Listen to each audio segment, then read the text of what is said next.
आपके जीवन में ऐसा लगने लगे कि हाँ बहुत कष्ट है, कर्जा भी बढ़ गया, तकलीफ़ें भी बढ़ गई, बहुत दुख भी बढ़ रहा है, कहीं परिवार सही नहीं चल रहा है, तो प्रयास करते रहा करो। हफ्ते में एक बार एक चावल का दाना जल के पात्र में डाल लिया, एक काली मिर्च जल के पात्र में डाल ली और उस जल को ले गए, थोड़ा सा चंदन का छींटा डाल दिया, ले जाकर शिव जी को समर्पित कर दिया।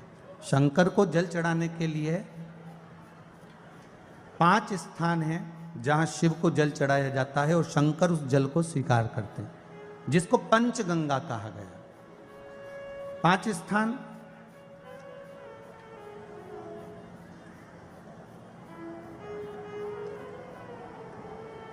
अच्छे से समझ लीजिएगा, जब भी शिव मंदिर में जाएं तो ये 5 स्थान शिव को जल चढ़ाने के लिए ये रखा है। शिवलिंग, गोल जलाधारी, ये चरण जहाँ से पानी नीचे की ओर जाता है। शंकर भगवान के 13 बच्चे हैं, 13 की 13 बच्चे, शिव जी का संपूर्ण परिवार, 33 कोटि देवता, 64 योगनियाँ, सब शिवलिंग के आसपास में। आप शंकर जी के मंदिर में जाकर ये कभी ना विचार करना कि पार्वती जी को ढूंढना पड़ेगा या गणेश जी को ढूंढना पड़ेगा या कार्तिकेय जी को ढूंढना पड़ेगा या भैरव को ढूंढना पड़ेगा। हमें शंकर के मंदिर में जाकर किसी देवता को ढूंढने की जरूरत नहीं है। जहां शंकर भगवान का शिवलिंग रखा हुआ है वो माता जी का हस्तकमल है, माता पार्वती जी का स्थान है। जहां शिवलिंग रखा है वो शंकर भगवान है।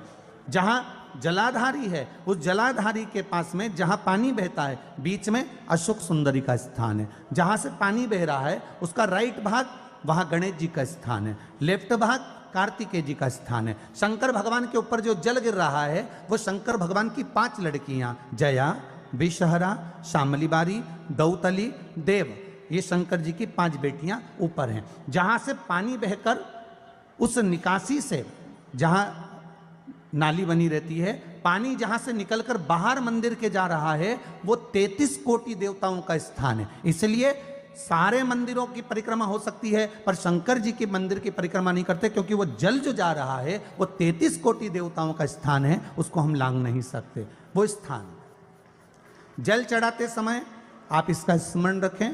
पानी का जब पात्र लेकर जाते हैं मंदिर के अंदर, सबसे पहले शिव जी का जो जलाधारी है उसमें राइट भाग पर अपनी मनोकामना कर कर जल चढ़ाएं, फिर लेफ्ट भाग में चढ़ाएं रोग मुक्ति के लिए। अशोक सुंदरी की जगह पर चढ़ाएं, ये तीसरा स्थान। चौथा स्थान माता पार्वती जी का जो कटी भाग है जहां पर शिवलिंग रखा हुआ है उस भाग पर जल चढ़ाएं, चौथा भाग। 5वां भाग शंकर जी के ऊपर चढ़ाएं। ये 5 जगह पर जल क्रमवाइज चढ़ाएं। आप लोग जाते हो डायरेक्ट जाकर शंकर जी पे जल उंडेल करा जाते हो, सीधे गए और शिव जी पे जाकर आपने जल चढ़ा दिया। हमारे यहाँ शास्त्र कहता है जैसे अपन देवताओं की पूजन करते हैं तो पंडित जी सबसे पहले पूजन किसकी कराते हैं? जम के बोलो जरा, गणेश जी की। गणेश जी के बाद पूजन कराते कराते कराते कराते कराते कराते आगे के सारे देवता कराते कराते कराते कराते फिर पर पहुंचते हैं। आप डायरेक्ट मूल पूजन कराते कराते कराते कराते कराते कराते आगे के सारे देवता कराते कराते कराते कराते फिर मूल पूजन पर पहुंचते हैं। आप डायरेक्ट मूल पूजन पे पहुंच जाते हो। और सरल भाषा में समझ लो, जितनी सरल भाषा में समझोगे ना उतना अपने जीवन में उतर जाएगा। इस छत के ऊपर आपको चढ़ना है, निशानी रखी है,